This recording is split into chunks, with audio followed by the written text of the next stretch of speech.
Here we are back again, and we're looking at our lesson for today. And of course, our theme through the ages has been, your kingdom come, your will be done on earth as it is in heaven. And of course, for the kingdom to come here on this earth, we have to have a redeemer, right? A redeemer is a very key component of bringing the kingdom of heaven here upon this earth, because the world is racked with sin and death, and we need someone who will come to redeem us from that power. But today we're going to be looking at chapter 3 in the book of Ruth. I know you love the book of Ruth, just like you love the book of Esther. So we're going to look at this, and we're going to be reading from this third chapter. So it begins by saying, one day Naomi, her mother-in-law, said to Ruth, "My daughter, should I not try to find a home for you where you will be well provided for?" So here's how the NASB translated. Then Naomi, her mother-in-law, said to her, "My daughter, shall I not seek security for you?" The other one said seek a home. This says seek security for you, that it may be well with you. Now, is not Boaz our kinsman, with whose maids you were? Behold, he winnows barley at the threshing floor tonight. In other words, the harvest season is over. The barley harvest season is over, and he's on the threshing floor. So he's got his crops in. And so now it's just a matter of preparing it so that he can, whatever he does with it, whether he sells it or uses it for his food for the summer. But anyway, verse 3, wash yourself therefore, and anoint yourself, and put on your best clothes, and go down to the threshing floor. But do not make yourself known to the man until he has finished eating and drinking.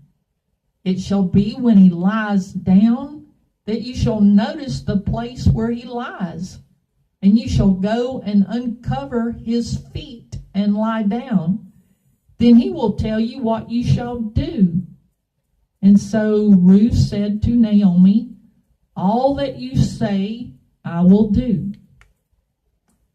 So Naomi had told her, wash yourself and anoint yourself and put on your cloak, put on your best clothes, go down to the threshing floor, but do not make yourself known right away to the man until he's finished eating and drinking. So verse 4, we'll skip to the middle of this. But when he lies down, when Boaz lies down, observe the place where he lies. Then go and uncover his feet and lie down, and he will tell you what to do. And she replied, all that you say I will do. That takes a lot of faith and confidence to do what her mother-in-law is telling her to do.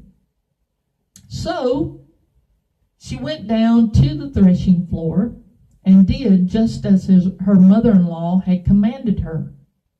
And when Boaz had eaten and drunk, and his heart was merry, he went to lie down at the end of the heap of grain.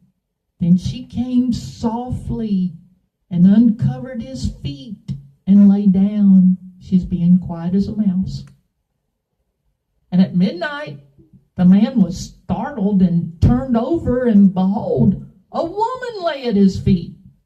He said, who are you? And she answered, I'm Ruth, your servant. Spread your wings over your servant, for you are a redeemer. And so Boaz said, the Lord bless you, my daughter. This kindness is greater than that which you showed earlier. You've not run after the younger men, whether rich or poor. And now, my daughter, don't be afraid. I will do for you all you ask. All the people of my town know that you are a woman of noble character. And now it is true that I am a redeemer, yet there is a redeemer nearer than I. So he said, remain tonight, and in the morning, if he will redeem you, all right, let him do it. But if he's not willing to redeem you, then as the Lord lives, I will redeem you. So lie down until the morning. So she lay at his feet until the morning, but arose before one could recognize another. And he said, let it not be known that the woman came to the threshing floor.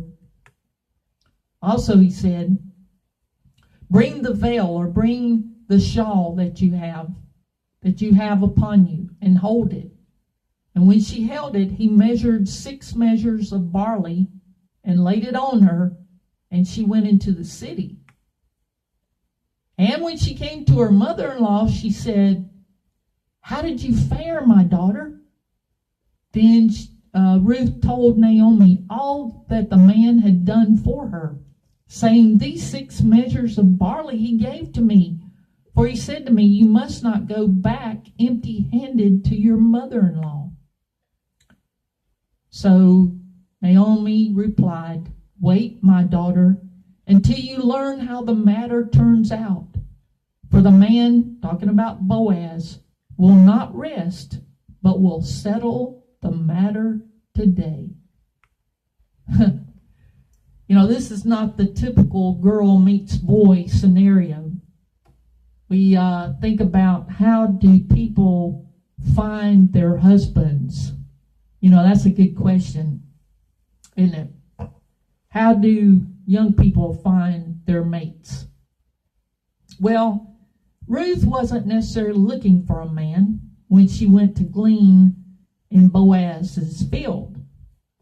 She really didn't know who owned the property. She was just looking for a field where she could go and pick up the leftovers from the field. It was called gleaning, and that was perfectly legal according to the Bible, that the Jewish people were to leave the leftovers at the edges of their field so that the poor and the needy could have some food.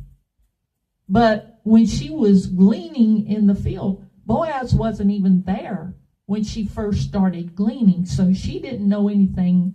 She didn't know him, and she didn't know anything about him. But she only knew that she and her mother-in-law had no other financial means of support, because both of their husbands, Ruth and Naomi, both of their husbands were dead. They had gone, Naomi had left Israel, gone into Moab, and had brought her husband and her 2 sons with her, or they were with her. And during I think it was 10 years that they were there, they all died. And it just left Naomi, and Ruth went back with Naomi to Bethlehem. So they didn't have anybody to support them. They didn't have husbands to do that for them. And so they needed food. They needed something to put on their table. And here was Ruth. She was physically capable of doing a hard day's work. And so that's what she did. And Ruth was the type of person that she was humble enough to submit herself to doing a slave's job. She was a servant. She was out there in the fields gathering the barley. And at the same time, she had a good attitude about this. She minded her own business. She just did her work, and she didn't try to tell other people what to do. She wasn't demanding. She wasn't pushy. She wasn't selfish. She wasn't rude with the other workers. She just kept to herself mostly and just did what she was there to do, to get food to put on their table. But over the course of time, over the time that she was out gleaning in the fields, I don't know exactly how long it took, whether it was days or weeks or months, probably a few months of gleaning. But during that time, Boaz and Ruth had some interactions with each other, and they came to know each other pretty well. When Boaz came to the fields and he saw Ruth out in the field, he started asking questions. Well, who is she and what's she doing? And they told her who she was, that she was the daughter-in-law of Naomi, and that their husbands had died, and that she was out there getting food for their table. And so Boaz was a very kind man, very thoughtful man. And he looked at Ruth and he noticed right away her work ethic and how she kept on working. She steadily did her job. She was unselfish. And so he wanted to help support Ruth and Naomi. So he even allowed his workers to leave droppings behind in the field on purpose for her to pick up and to take with her home to Naomi and herself, so that they could have plenty of food to eat. So again, we see that Boaz is a very kind and thoughtful man. Now, were they dating? No. I don't think you'd call that dating. He did invite her to come and take a break, and he offered her something to drink and a snack, if you will, and those kinds of things. And he was being very nice to her, very kind and gracious to her. But was it dating? No, I don't think either one of them had that in mind when they were interacting with one another. But David Gazette makes some very interesting comments on this in his commentary. He said, from God's perspective, there is much in the dating game that works against forming healthy, lasting relationships. For many people, dating means the continual making and breaking of casual romantic relationships. Patterns that teach us more how to end relationships than how to make them last. The way that we have the dating game today, it's kind of superficial in some ways. Do you really get to know a person for who they really are? So Gazette continues, he says, dating is usually relatively superficial, a superficial way to get to know someone. Each person in a dating relationship tends to put on a mask for each other. In other words, you're trying to put your best foot forward. For example, many women have been deceived into thinking that a man is a good, nice man because he is nice to them in a dating relationship. Of course he is. Often he's nice because he wants something in that dating relationship. He's in it for a reason, and he's going to put his best foot forward. But Gazette says a better gauge to measure the man or the woman is to see how they act towards others in a group setting. Because sooner or later, that's how they're going to treat you. So you have to see a person in different settings. Go meet their family, for example. Meet their mother, meet their father. See how they interact with each other. See how their parents treat each other, because that's going to be an indication of how you'll treat your spouse as well. So anyway, over a period of the harvest, Ruth and Boaz got to know each other pretty well. They saw how each of them were around the group of people that were around them. But it was not dating in the traditional way that we think of today. Now, in those days, marriages were arranged by a father. But Ruth was a Moabite, and she didn't bring a father with her when she went with Naomi to Bethlehem in Israel. She was a stranger. She was a foreigner. So Ruth didn't have anybody to arrange or negotiate a marriage for her. So in steps her mother-in-law, Naomi, who has to assume that role for her. So Naomi says to Ruth, my daughter. Now, she didn't say my daughter-in-law, my daughter, because they're very close. She said, should I not seek rest for you, that it may be well with you? That was her way of saying, I need to find a man for you to marry. So, verse 1 said, Naomi told her, my daughter, should I not try to find a home? Now, this version says home. The word that's used there means security or peace or rest. But that's what a home should be, right? Should I not try to find a home for you where you will be well provided for? So like I said, the Hebrew word that's used there, manawak, is translated as rest. And it speaks of how a home should be. A home should be a place of rest and security. Now, Naomi knew that Ruth could be best taken care of if she were married. You know, now she's the one that's having to be the breadwinner in the family. She's the one that has to do all the hard work out in the fields.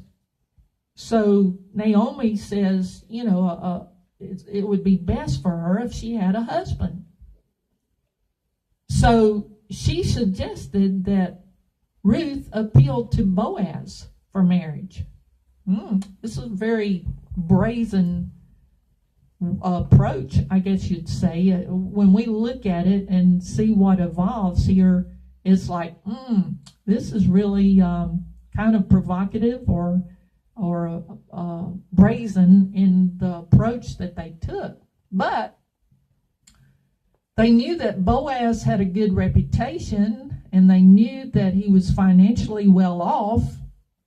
Plus, he was a close relative to Naomi and Ruth's dead husbands. Elimelech was Naomi's husband, who was deceased, but he was a relative to Boaz. And in those days, family was to take care of family. And that's why Naomi said, is he not our relative? And more specifically, she was referring to Boaz as their kinsman redeemer, or the Hebrew word is goel. Now, what is a goel or a kinsman redeemer? What was their role? What were they supposed to do? Well, a kinsman redeemer was responsible to, let me see if I can get this straighter. All right. The kinsman redeemer was responsible to buy a fellow Israelite out of slavery. So if a person was in slavery, the kinsman redeemer was to buy that person out of slavery. They were also responsible to be the avenger of blood in case a family member was murdered. It was the kinsman redeemer that was to make sure that the murderer answered for his crime.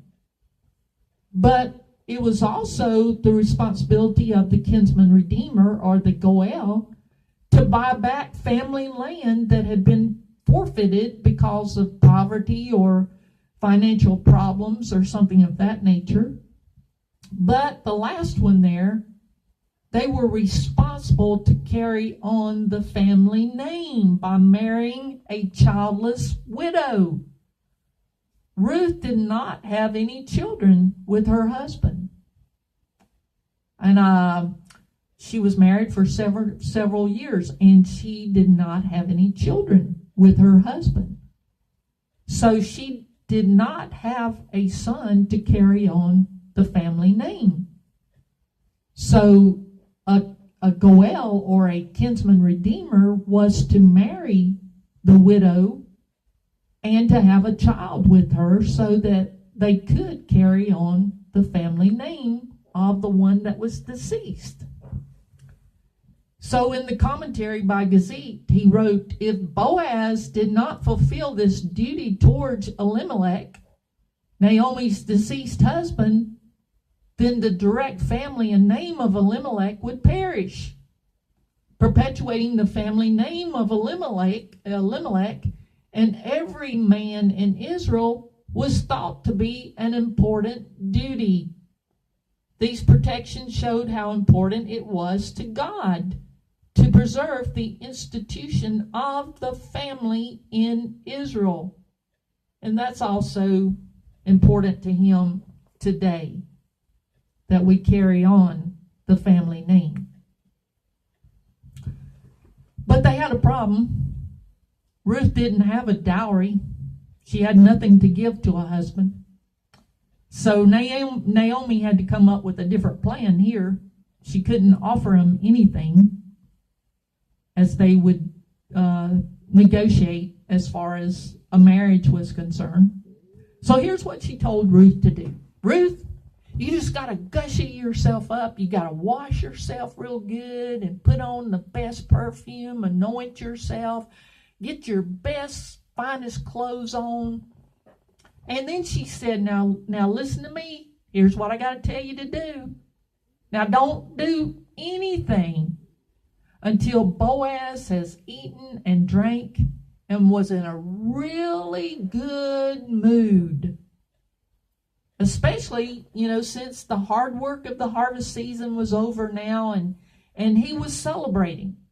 So she said, now Ruth, wait till he's in a really good mood. Don't do anything if he's upset or disturbed or stressed or anything like that. Just wait till he's had a lot of good food and that he's drinking the wine and he's all relaxed. So don't make a move until he's in the right frame of mind. And then Naomi said for Ruth to uncover his feet and lie down. Ooh. Now this sounds a little strange to us. But again, Gazette provides some insight into what this means. So he says at the appropriate time, Naomi instructs Ruth to go in, uncover his feet, and lie down. Some may think that this is a provocative gesture as if Ruth was told to provocatively offer herself sexually to Boaz. But this was not how this gesture was understood in that day. In the culture of that day, this was understood as an act of total submission. So in that day, this was understood to be the role of a servant, to lay down at their master's feet and be ready for any command of the master. So when Naomi told Ruth to lie down at Boaz's feet, she told her to come to him in a totally humble, submissive way. Now, don't lose sight of the larger picture. Ruth came to claim a right. She had a perfect right to this. Boaz was her Goel, her kinsman redeemer. And she had the right to expect him to marry her and raise up a family to perpetuate the name of Elimelech, her father-in-law. But again, Naomi was very wise. She counseled Ruth, do not come as a victim demanding your rights, but go to him as a humble servant, trusting in his goodness as her kinsman redeemer. So she was saying to Boaz, I respect you. I trust you. And I put my fate in your hands. I don't know about you, but this would take a lot of courage. You were taking a big risk. You lay down at a person's feet, a man's feet. What's he going to do? Took a lot of confidence and faith in the nature and character of Boaz. because I can tell you that a lesser man would have used this situation for his own sexual gratification and would have left Ruth as a defiled, guilt-ridden woman with no prospects of a future home or family. I mean, it was risky to do this. But they both believed in the character of Boaz, that he was a righteous man, that he was a godly man. Now, Boaz demonstrated that he did have a lot of self-discipline and moral integrity to offer Ruth respect, honor, and kindness. He didn't take advantage of her. Now, you know, when I was a lay speaker in the churches, in 6 different churches, and I'd go around to the different ones, and, you know, there were some elderly men that were there, and they would want certain favors from me. You know, I just want a little kiss, or, you know, the Bible says, greet one another with a kiss, you know, or I want you to come over to my house because my wife's not here. And it's like, no, that's not going to happen. Or just give me a little kiss, you know, bringing gifts and things to me. These are all elderly married men. So that's why I'm saying that this really took a lot of faith and confidence in the nature and character of Boaz for her to do this. Clark wrote, even to the present day, when a Jew marries a woman, he throws the skirt or end of his tallit over her to signify that he is taking her under his protection. So that's what this was all about.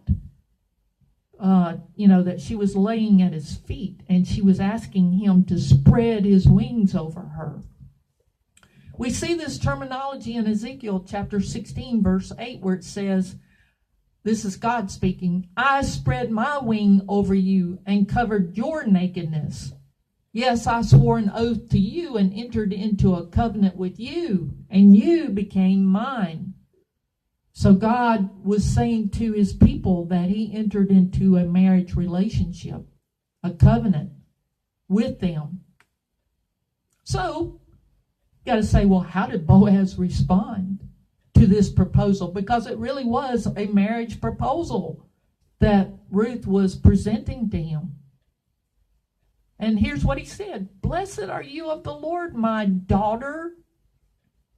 Notice the terminology there, my daughter. For you've shown more kindness at the end than at the beginning, in that you did not go after young men, whether poor or rich.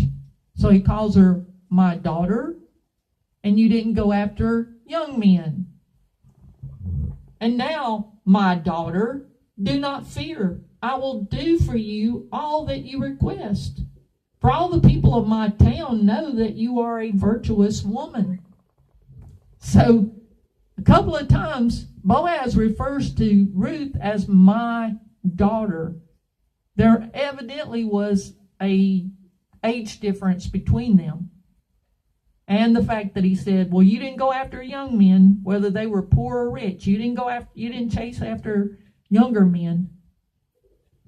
So he was very flattered by that. He was honored that a younger woman would want to marry an older bachelor like him. We don't know the circumstances or how old Boaz was, but just those key words there, that my daughter, you didn't go after younger men, that would just let you think, we make the assumption that he was much older than she was. But we have to say, why was a godly, wealthy man like Boaz not already married? Was he physically attractive? We don't know. We don't know what he looked like. We don't know. You know, a lot of women, if you got money, they will throw themselves at you. But, you know, I don't know. I don't know why Boaz was not married. There's no indication that he had been married before or that he had any other wives. So why wasn't he married? But anyway, Ruth obviously based her attraction to Boaz upon her respect and honor towards him rather than, say, his appearance. He was a good man. He had integrity and he had genuine kindness. He was very thoughtful and kind. And that's all that mattered to her. You know, a lot of times that's not what women are looking for. They want the Prince Charming that looks handsome and gorgeous, but it takes a lot of wisdom to say, no, what I really want is a man who's really a good man, who has genuine kindness and integrity and honor and respect and thoughtfulness. So Boaz told Ruth, I'll do for you all that you request. But he had to take care of business first because there was another man who was a closer relative. I don't know, maybe Boaz was a second cousin and this other man was a first cousin. I don't know how close the relationship was, but anyway, Boaz knew that there was one other man that had a closer relationship, physically speaking, than he was as far as a relative. And so he had to go and do this legally and have this man say whether he would be the Goel, the kinsman redeemer, or not. And anyway, that's how he left it. He says, I'll take care of business. I've got to go and see if this man will be the Goel or not. But he sends Ruth home, but he doesn't send her home empty-handed because he tells her to bring her shawl or her cloak or whatever she had, and he filled it up with 6 ephahs of barley. And he says, don't go empty-handed to your mother-in-law. So again, that just demonstrates how thoughtful and kind that Boaz was. Now, when Ruth gets home and she tells Ruth what happened, or Ruth told Naomi what happened, well, Naomi is overjoyed. So she tells Ruth, just sit still, my daughter. Again, she calls her daughter, not daughter-in-law, but, they were very close. Sit still until you know how the matter will turn out. For the man will not rest until he has concluded the matter this day. So here is Ruth. She had to patiently wait her fate. What was going to happen? Would she be the wife of Boaz within a few days? Or maybe this unknown relative? And what kind of man was this man? I don't know. Again, I don't know. I think I'd be very stressed out. It would be very tense. How's this going to turn out? Either way, she knew her life would be changing. Would it be for the better? She knew Boaz, and she knew that he was a kind and generous and thoughtful man. He was a man of integrity. He was a godly man. But she didn't know anything about this other man. Now, she's already lost one husband through death. Could she handle another misfortune of an abusive man? Or, you just don't know. So Ruth had to spend the next few hours of this day wondering, waiting, trusting God that he's going to provide the right person to be her husband. How about us? Could we put our hands into the hands of another person? That our fate is in their hands? Wow. But ultimately, to know that we just have to put it into God's hands and release it. Just like it says in Proverbs chapter 3. That we're to trust in the Lord with all our heart and lean not to our own understanding. In all our ways acknowledge him, and he will direct our paths. Ruth took a risk. Naomi took a risk, putting Ruth in this position it really put things to the head. I mean, you know, they were putting food on the table. Ruth was out there gleaning, so they did have food, but still it was hard work. It was a hard work to be out there in the hot sun and bending over hour after hour in the hot sun and then carrying all of that home at the end of the day. It was just a lot that she had to go through.